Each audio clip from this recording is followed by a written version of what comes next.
んこプレイヤーの皆さん、こんにちは。ようこそ、のにゃんこ塾へ。ここでは初心者の方が気づかないうちに間違えていることや、他のチャンネルを見ても正解がわからず、悩んでいることなどを、確実に解決するための動画を、どんどん出していきますので、チャンネル登録していただけると、いち早く知れるかなと思います。前回に引き続き、チャンネル登録してくれた方は、コメントしていただけると飛んでいきますので、ぜひお願いします。もちろん質問や他のコメントにも反応するにゃ。そしてチャンネル名が少し変わったにゃ。何のチャンネルかわかりやすいものが、いいということで変えました。当分はずっとこれでいくと思います。今回は何について話すにゃ。今回は経験値を 1XP たりとも無駄にしない使い方について解説します。経験値のため方じゃないにゃ。はい、序盤にゲリラ経験値を周回しろと言っても、難しいのは分かりきっているので、ゲリラ経験値を周回できるようになるまでの、効率重視の消費方法を紹介します。確かに初心者のうちは、経験値がないからゲリラ経験値周回したいのに、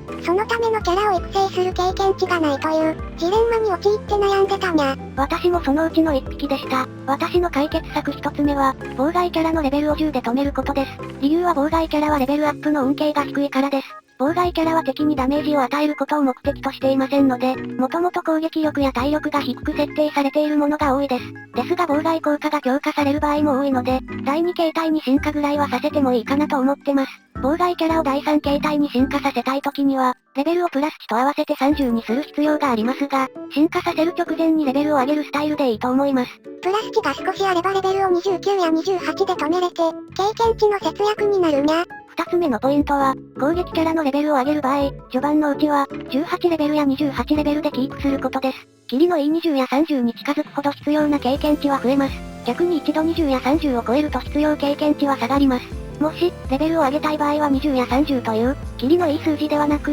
18や28といった、必要経験値の倍率が低いところで止めると、最低限の消費でレベルアップの恩恵が受けられます。そして、他のキャラに経験値を回すことができます。経験値不足がひどい時などは、もはや15、16、25、26ぐらいで止めるのもありにゃ。注意点としてはレベルとプラス値の合計が70を超えると、ステータスの伸びが今までの半分になるからそれだけ注意にゃ。三つ目のポイントは、ゲットしたキャラをむやみやたらに経験値にしないことです。とりあえず序盤のうちは、超激レアの被りを除いて、ゲットしたキャラは全部使っていいと思います。超激レア以外と言いましたが、特に妨害要因の超激レアが被った場合は、一旦貯蔵庫に残しておいてください。なんで残す必要があるにゃ。後々、本能と呼ばれるキャラ強化要素が出てきます。それに必要なのが NP と呼ばれる、貯蔵庫に入ったキャラとの交換でのみ手に入るポイントです。超激レアを交換すると得られる NP は非常に多いので、序盤のうちから貯めておいても損はしないと思います。超激レアと比べると得られる NP が少ないので、